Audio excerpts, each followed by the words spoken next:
អ្នកគ្រប់គ្រងជាច្រើនបានអបអរសាទរដោយសារបងបានជាប់ពីរង្វាន់ហើយគឺពីផលឆយចាមានអារម្មណ៍មិនដែរនៅបានពីរង្វាន់មួយនេះពិតជារំភើបខ្លាំងមែនទែនអត់ដែលនឹកឃើញសោះថាខ្ញុំ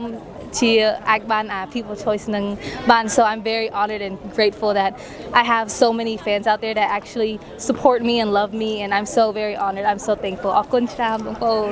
កញ្ញាមានសវណ្ណរចនាទទួលបានការគាំទ្រខ្លាំងថែមទៀតក្រោយដណ្ដើមបានពានរង្វាន់ Cosmo People Choice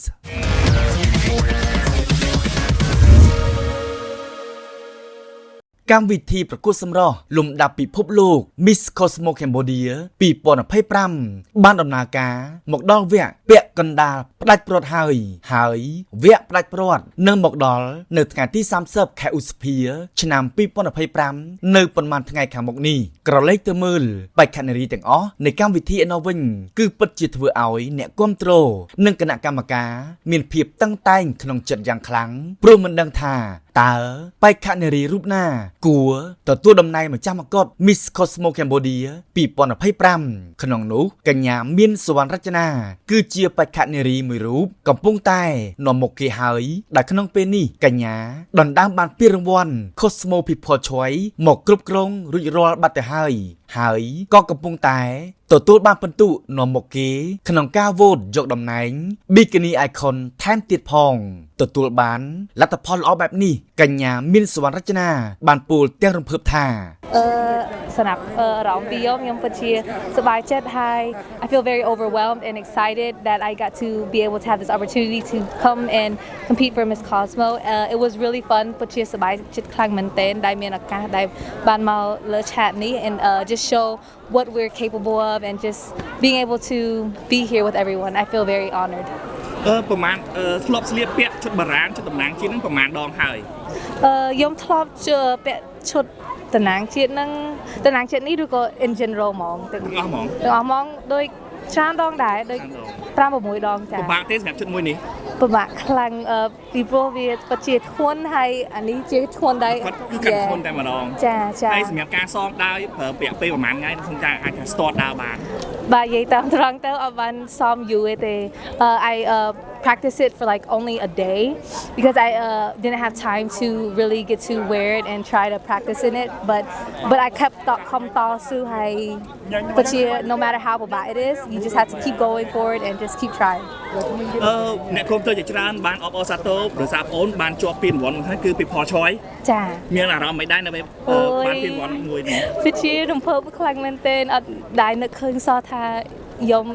ជាអាចបានអា People Choice នឹងបាន so I'm very honored and grateful that I have so many fans out there that actually support me and love me and I'm so very honored I'm so thankful អរគុណច្រើនបងប្អូនអ្នកគ្រប់គ្រងក៏ចង់ដឹងថាមូលហេតុអីបានគណៈកម្មការគាត់វាតម្លៃឲ្យជាប់ពានរង្វាន់ People Choice មួយនេះ Why yeah. For me I think that they chose that I got the opportunity to win that award is because I'm a person that is very hardworking and when I put my mind to something I always go for it and I never give up no matter how hard or what obstacles I face I always keep going and push through so I think that's what makes me unique and different and why I got that reward សម្រាប់ការប្រកួតថ្ងៃ final គិតយ៉ាងណាដែររំពឹងយ៉ាងណាដែរ How you expect for the final round I expect that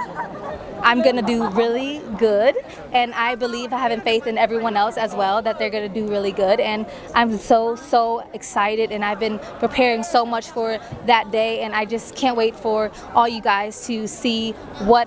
is to come បាទទីចុងក្រោយមានផ្ញើសារអីក៏ដូចជាពាក្យពេចន៍ផ្ញើសារដល់អ្នកគ្រប់គ្រងដូចជា fan របស់យើងដែរមហាចាចង់អរគុណបងប្អូនទាំងអស់គ្នាដែលគ្រប់គ្រងខ្ញុំហើយ support ខ្ញុំតាំងពីដំបូងហើយខ្ញុំពិតជាសប្បាយចិត្តមែនទែនពីព្រោះ without you guys I want to be able to get this far so បងប្អូនទាំងអស់គ្នាកុំភ្លេច support ខ្ញុំតទៅទៀត MCC number 5ចាអរគុណច្រើនបងស្រីជូនពរជោគជ័យថ្ងៃ final គួររំលឹកផងដែរថាកូនខ្មែរសញ្ជាតិអាមេរិកកាំងរូបនេះបានប្រឡូកក្នុងវិស័យបវរកញ្ញាកម្ពុជាអស់រយៈពេលជាង2ឆ្នាំមកហើយក៏ទទួលបានផ្លែផ្កាគួរឲ្យកត់សម្គាល់ផងដែរក្នុងនោះមានដូចជាតំណែង Top 5 Miss Cambodia 2024ហើយក៏បានតំណាងឲ្យកម្ពុជាទៅចូលរួមប្រកួតក្នុងកម្មវិធី Miss Cosmo World 2024ទោះបីជាមិនបានតំណែងអ្វីតែស្រស់ស្រីមានសវណ្ណរចនាទទួលបាន បាននៅបទពិសោធន៍ដ៏ល្អជាច្រើនអំពីកម្មវិធីលំដាប់អន្តរជាតិមួយនោះ